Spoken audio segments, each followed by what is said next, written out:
اس کے پاس آپ صلی اللہ علیہ وآلہ وسلم کی ملاقات ایک ایسے بزرگ سے ہوئی جو ہو آپ سے مشابہ تھے۔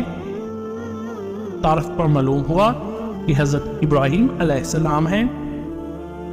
پھر مزید ارتقاء شروع ہوا، یہاں تک کہ آپ سدرۃ المنتہا تک پہنچ گئے۔ جب آپ صلی اللہ علیہ وآلہ وسلم سدرۃ المنتہا پہنچے تو حضرت جبرائیل علیہ السلام نے عرض کیا کہ میرا اور آپ کا ساتھ یہاں تک کا ہی تھا، اس سے آگے جانے پر میں جل جاؤں گا۔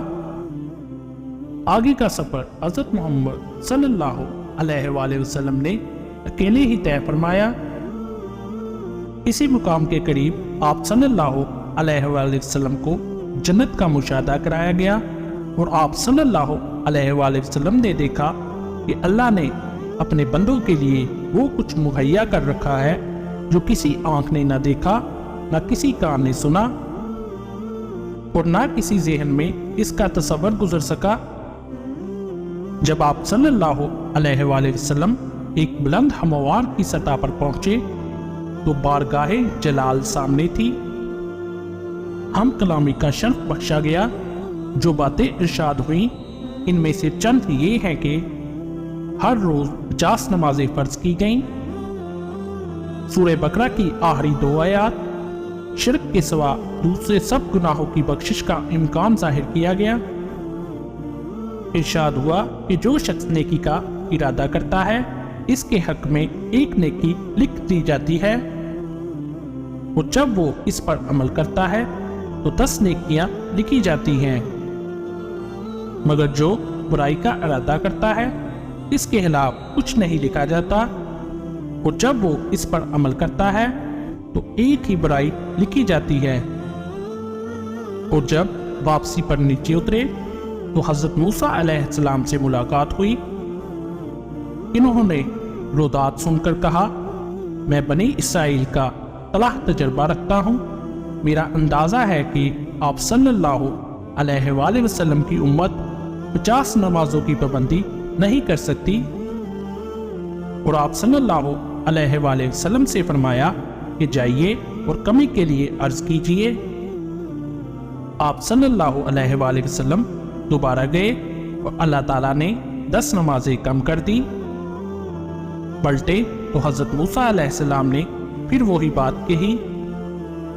ان کے کہنے پر آپ صلی اللہ علیہ وآلہ وسلم بار پر اوپر جاتے، اسی طرح 10 نمازیں کم کر دی جاتی اور آخر میں 5 نمازوں کی فرضیت کا حکم ہوا اور فرمایا گیا کہ یہی 50 کے برابر ہیں۔ واپسی کے سفر میں آپ صلی اللہ علیہ وآلہ وسلم اسی سیڑھی سے اتر کر بیت المقدس آئے۔ یہاں پھر تمام پیغمبر موجود تھے۔ آپ صلی اللہ علیہ وآلہ وسلم نے ان کو نماز پڑھائی جو غالباً فجر کی نماز تھی، پھر براق پر سوار ہوئے اور مکہ واپس پہنچ گئے۔ اسی طرح آپ کا سفر معراج مکمل ہوا۔ اسی وجہ سے شب معراج کی بہت بڑی فضیلت ہے، اور 27ویں کی بابرکت رات میں آپ صلی اللہ علیہ وآلہ وسلم نے بہت عبادت کی اور سارا دن روزے میں رہے۔ اس دن کی عبادت کو بہت زیادہ درجہ دیا گیا ہے۔ شب معراج پر یقین رکھنا ایمان کا حصہ ہے، اور معجزات معراج النبی صلی اللہ علیہ وآلہ وسلم کو دیکھ کر اس رات پر ایمان اور بھی مضبوط ہو جاتا ہے۔ اللہ تعالیٰ سے دعا ہے کہ ہمیں بھی اس بابرکت رات میں زیادہ سے زیادہ عبادت کرنے کی توفیق عطا فرمائے، آمین۔ میری اسلامی بہنوں اور بھائیوں، مجھے امید ہے کہ آج کی ویڈیو آپ کے لیے کافی فائدہ مند ثابت ہوگی۔ اگر اس ویڈیو میں کوئی غلطی یا کوتاہی ہو گئی ہو تو اللہ تعالیٰ اپنے حبیب کے صدقے مجھے معاف فرمائے، آمین۔ اگر یہ ویڈیو آپ کو پسند آئے تو اس کو صدقہ جاریہ سمجھ کر لازمی لائک، شیئر اور سبسکرائب کر دیں تاکہ یہ دوسروں تک بھی پہنچ سکے۔ تو انشاءاللہ نئے وظائف اور دعاؤں کے ساتھ آپ کی خدمت میں پھر حاضر ہوں گے۔ تب تک کے لیے آپ سے اجازت چاہیں گے۔ السلام علیکم ورحمۃ اللہ وبرکاتہ۔